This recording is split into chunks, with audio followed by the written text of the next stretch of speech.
તો શું કરવાનું? જાય એને જવા દો, આવે એને આવવા દો, આય તો વેલકમ, જાય જાય તો તો વેલકમ. ઈ સૂત્રનું પાલન કરવાનું.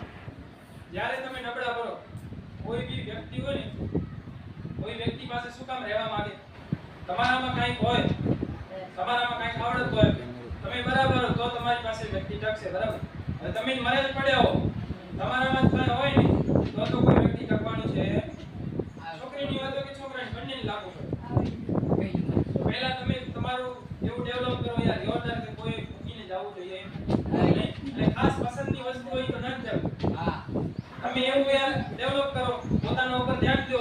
આજે મેં કીધું શીખવાનો એપ્રોચ કરો, પછી બિઝનેસનું મેં તમને કીધું એવી રીતે કરો, પછી ભણવા કરતા શીખવામાં વધારે ધ્યાન દો. પ્રશ્ન પૂછવા માંગે છે કરી નાખો, બોલવાની કળા કરતી પેલો આદત તો એવડી બનાવો, બરાબર? તો પછી જે કહીને એનાથી સારી હશે.